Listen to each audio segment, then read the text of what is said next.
Welcome to Nasdaq Trade Talks. I'm Jill Malandrino, Global Markets Reporter at Nasdaq. Joining me for this segment, we have Jim Jackson, Co-Chief Investment Officer at Victory Capital Income Investors, a Victory Capital investment franchise. He joins me to discuss factors driving the bond market and how investors should be thinking about positioning. Jim, it's great to have you with us. Welcome to Trade Talks. Jill, it is great to be here. Thank you. You got it. And the bond market has experienced some volatility in the last couple of months with rates moving higher. What are the reasons that are driving this? Sure. We think there is a combination of things driving rates higher, everywhere from market pricing in higher rates for longer to a higher, larger amount of treasury bonds being issued into the market. However, we really think that the market pricing in higher rates for longer holds the most weight. We've really seen economic growth remain strong. We've seen employment remain strong. Wage growth has been wage growth has been positive. The consumer has been fairly strong as well.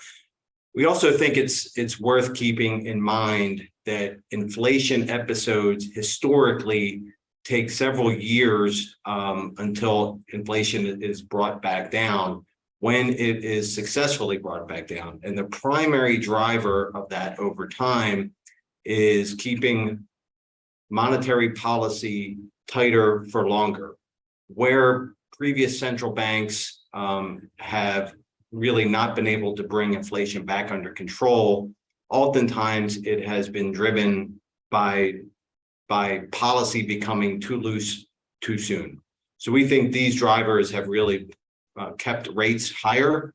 Now, obviously, we think it's supportive that on November 1st, Fed Chairman Powell really gave what was considered by the market fairly dovish comments. And since that time period, rates have really come down quite a bit. So we think that the rate movements since Chairman Powell's comments are supportive of the view that the market is really looking to determine how high the Fed is going to keep rates, and most importantly, how long they are going to do so. We're in our third consecutive year of negative bond returns. Do they still serve a role in investors' portfolios? Yes, we really think that they do. We think the historical benefits of bonds stand the test of time. I think there's really three reasons behind that. Historically, bonds have provided very strong diversification benefits. 2022 was really an outlier. So if we looked at every equity drawdown since 2010, there were 8 of them, and the only one where really the bonds did not provide really a protection against a drawdown is in 2022.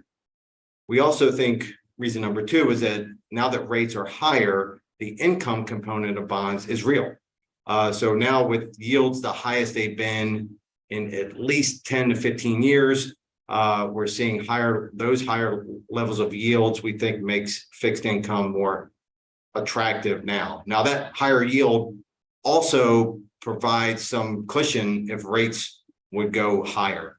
The last reason is that we think bonds historically have allowed investors to protect capital during economic downturns, when you often see stock prices go down. The Treasury is expected to issue trillions in bonds over the next year. Will this supply weigh on the market? Well, we think this has been a common thought that has been out there. I would say that in a vacuum where nothing else changes and the only thing that changes is the amount of supply of Treasury bonds in the market, yes, that it could weigh on it. We think the reality, though, is much more complicated, in that there are many things that drive bond prices and the demand for bonds. So we think it is really just as likely over the near term that the path of economic growth, what the Fed does, are going to be the primary drivers of what drives Treasury yields. Now, over time, with the stock of Treasury bonds increasing, potentially in the long run, that could push rates higher. But we think over the near term that the primary drivers are going to be economic growth and what the Fed is doing. And finally, Jim, investors have been hiding in cash with money market assets under management increasing to 5.6 trillion. What should investors with large allocations to cash be considering in this market?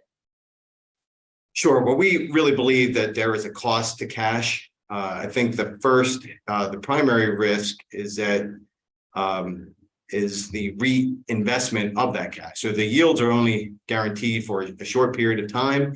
So you have the risk of reinvesting at a lower rate.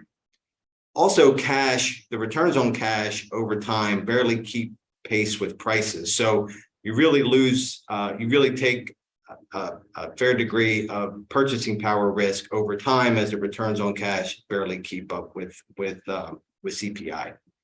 And lastly, we think if you're hiding out in cash right now, you're really trying to time rates. And we think that is extremely difficult to do.